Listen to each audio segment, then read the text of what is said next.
We turn now to item 10 on the agenda, which is the transformation of primary care support services. I'm going to invite the Chief Executive to kick us off. Actually, I think Barbara is... Okay, Barbara, to you. Thank you, Jim. I wonder if I might start by just taking a step back and reminding everyone about the nature of these services and the journey that we've gone through. Primary care support services are a range of services which are administrative, transactional, but absolutely vital services that support the delivery of primary care functions. And the four key categories are the management of records. When patients move from one surgery to another, their records need to be moved. The administration of the lists that primary care professionals have.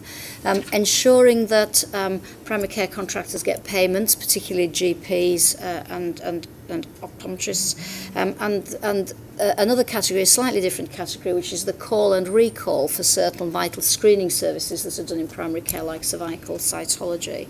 So that's the nature of these services, which over the years have been done in a myriad of different ways across 150 odd PCTs as we had before.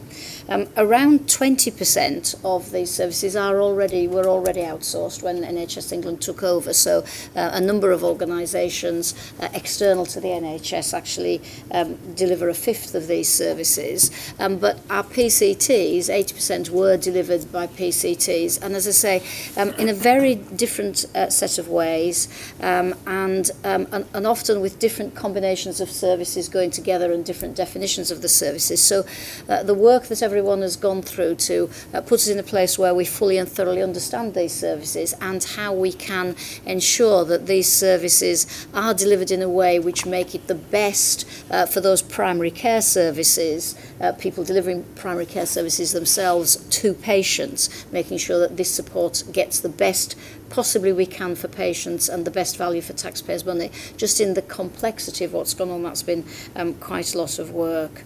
I think I really should at the very outset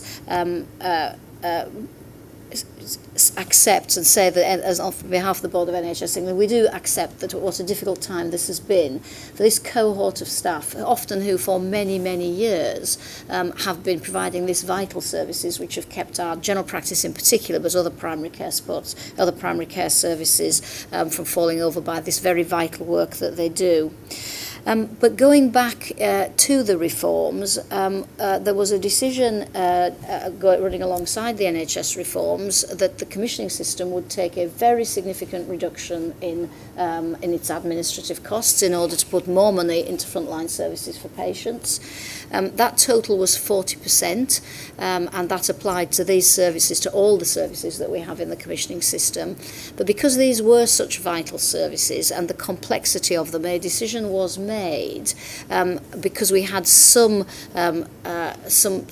ability to not reduce fully by April 1st, 2012 rather, and decision was made that these services would not be reduced by 40% at the same time as we reduced all the other services in the commissioning system. So the CCGs and NHS England, for all its other commissioning services, have already taken the 14% out as we went live on April 1st, 2013.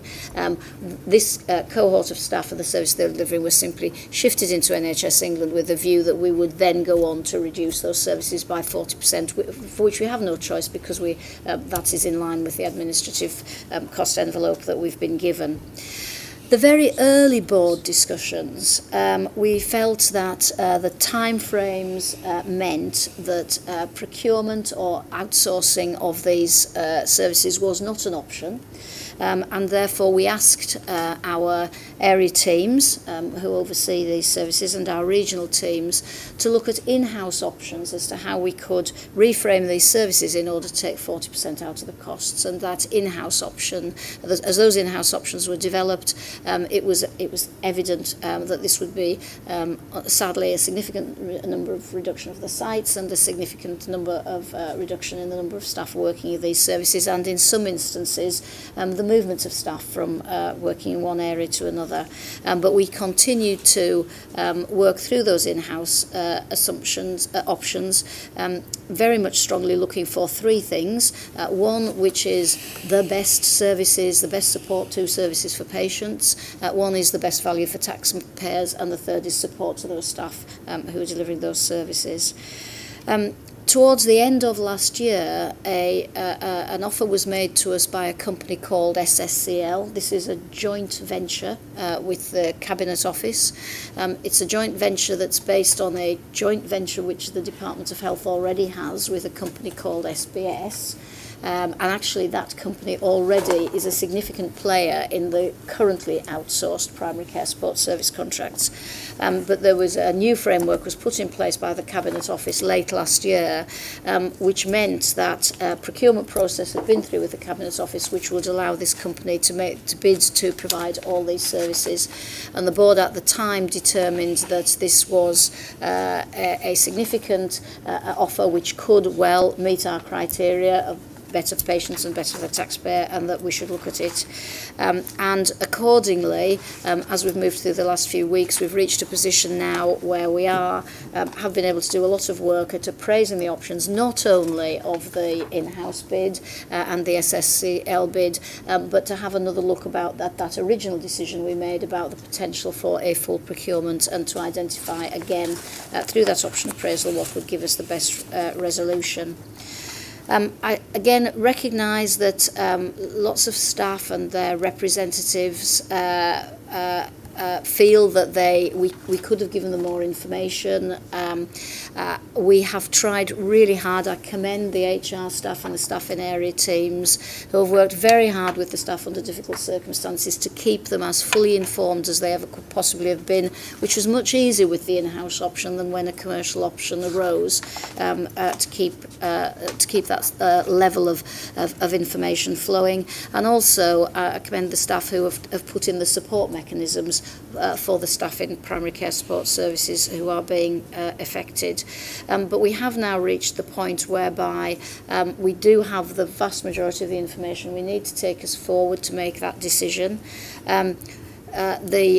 Because of the nature of the external bid, the information that we will be discussing needs to be treated commercially in confidence. It meets the criteria for the board discussing in private, because otherwise there could be a disadvantage to the taxpayer in terms of the sorts of discussions we might have here, which could then reach the public domain and compromise the discussions we're having, all the companies involved. So recognising all of that, but again wishing to reiterate in this public board meeting what our main aims have been, as I say, to provide the best services at the best price and support our staff. What I'd like to report to the board, that this is the process that we'll go through, but that the vast bulk of our discussions will then be taken in the private session of the board. Well, thank you, Barbara. Let me say a word or two about process, because I think it's important that the way in which we handle this reflects both our formal obligations, which is to ensure that when we discuss commercially confidential material, we ensure that the interests of the taxpayer are fully recognised, and we need to move into private session, and there is indeed a sheaf of papers with analysis of the various options that we'll be looking at. But secondly, alongside that, I think we need to be clear about our obligations to our own staff, and in relation to that, I should report that I had a meeting on the 29th of April with Nick Bradley, who is the Unison leader on this project, and I undertook to him that I would ensure that the concerns of the union as represented by him would be relayed to members of the board. He has subsequently written to me on the 14th of May. That letter has been circulated to all members of the board, and I know has been read by everybody.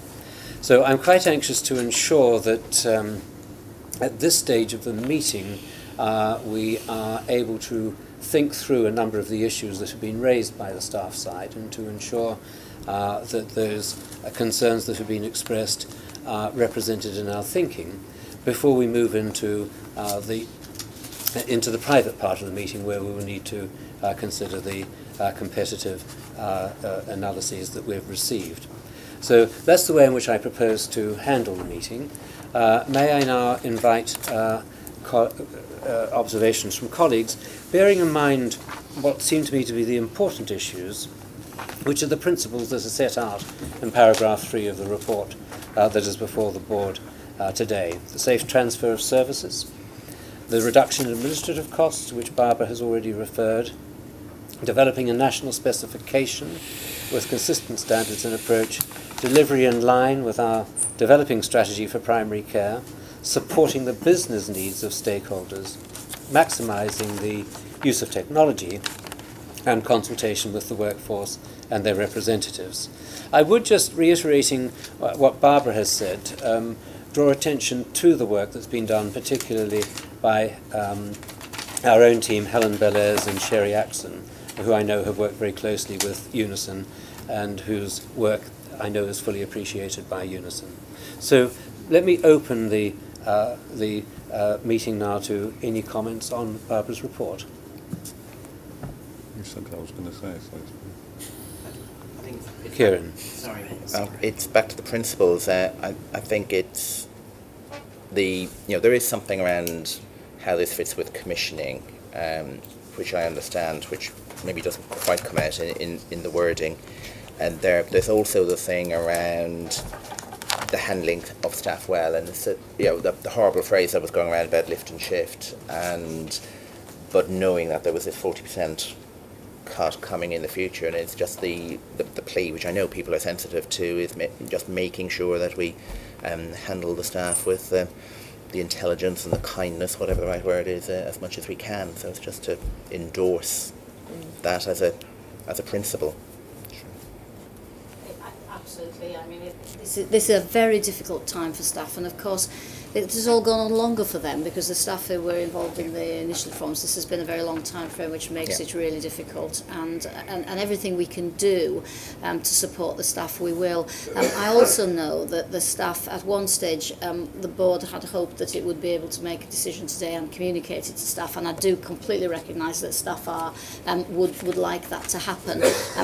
I do need to report, I think it's important to report it now, that there are some pieces of information, there are some final issues that I do not think we will be able to reach a decision today on that basis, because there are certain other pieces of information that we will need for a final decision. So the board will be having very significant deliberations this afternoon, but it is likely, I think, that it will be possibly even into early June before we're able to reach a decision, Chair. Thank you, Barbara. I guess Victor. I guess the emphasis that you've put on staff is welcome. If I have a concern, it's just that we have to be seen to understand who these staff are in relation to the qualities agenda and who is more likely or least likely to be impacted, and the impact of not just the decision but the transition, and whatever happens next to those people will have an impact. So I'd like us to understand that the inequalities impact in a bit more detail, I suspect, but going forward, how we maintain our commitment, because we could meet all these commitments in the transfer or in the option appraisal, but actually not meet our values commitments, which are just as important. And thank you, I agree completely, and if I could answer that, it is very difficult for these staff because of the nature of their roles, it is perhaps more difficult for them to be flexible and mobile as some of the individuals who were subject to the moves in the earlier rounds of the reform. This afternoon, when we get into the private discussion, you will see when we look at the areas of appraisal and how we've assessed these options, that equalities was one area that we particularly looked at, and the board will particularly look at this afternoon when it looks at the options. So that will be taken into account. Well, thank you. I think that we have been able, in the course of this brief discussion, to emphasise the concerns that all members of the board have about this and our commitment to the principles set out in the paper. We will return to it, members of the board, in the private part of our meeting later today. Can I turn to the final item on the agenda, which is any other business, and under that heading simply to confirm that the date of the next board meeting is to be the 3rd of July, and it will be held in Birmingham. Does anybody else have any other business? No, in which case, may I ask you formally to approve the normal resolution that we move into private business, and this part of the meeting is closed. Thank you.